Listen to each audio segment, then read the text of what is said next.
Hello everyone, स्वागत है आपका मेरे चैनल में। और आज मैं आपके लिए एक यूज़फुल वीडियो लेकर आ चुकी हूँ। वीडियो बहुत ही इंटरेस्टिंग है, आप इसे ज़रूर देखिएगा और इसे पूरा देखिएगा।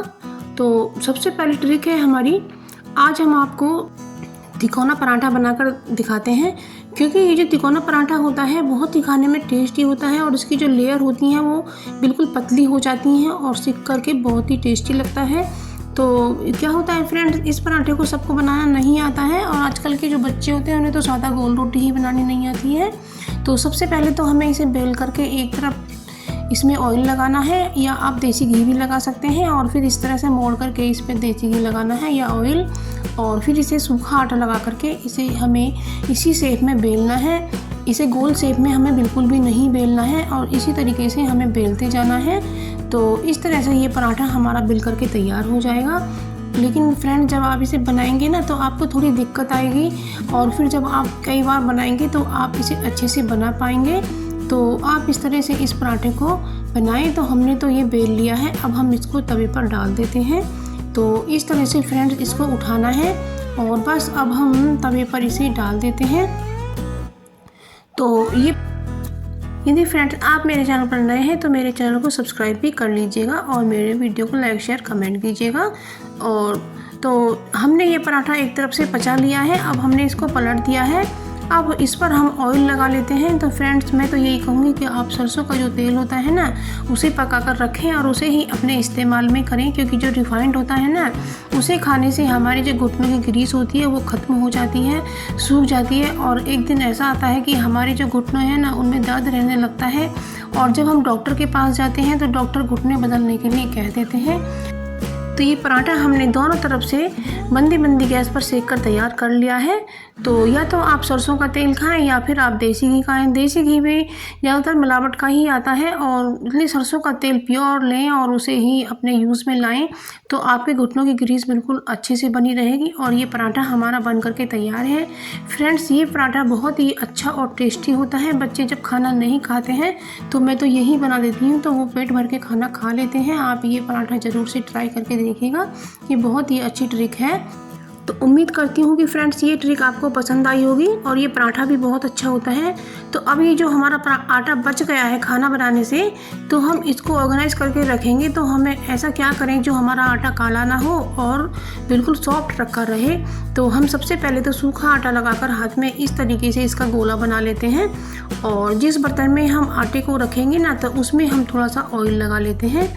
तो इसमें हम ऑयल लगाएंगे तो ये चिकना हो जाएगा और नीचे हमारा आटा बिल्कुल भी नहीं चिपकेगा। और इस तरह से हम अपने आटे को ऑर्गेनाइज करके रख सकते हैं। तो इस पर हम ऊपर थोड़ा सा ऑयल और लगाएंगे जिससे हमारा आटा काला बिल्कुल ना पड़े, बिल्कुल ऐसा का ऐसा ही रखा रहे। तो इस तरह से हमने ऑयल को लगा दिया है और हम ढककर इसे फ्रिज में रख सकते हैं। तो जो फ्रेंड्स हम शाम को आटा निकालेंगे तो हमारा आटा काला बिल्कुल भी नहीं मिलेगा।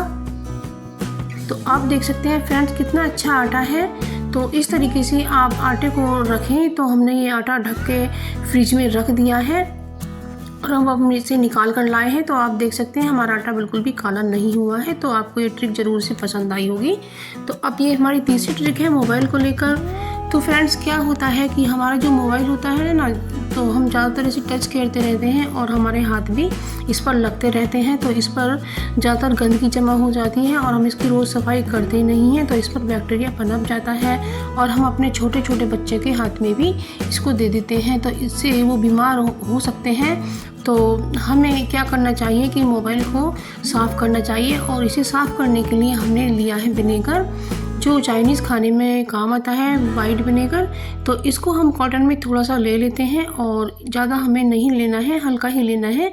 और इस तरीके से हम अपने मोबाइल को साफ़ करेंगे तो क्या होगा फ्रेंड्स, इसमें जो बैक्टीरिया है वो सब खत्म हो जाएगा और हमारा मोबाइल बिल्कुल क्लीन हो जाएगा।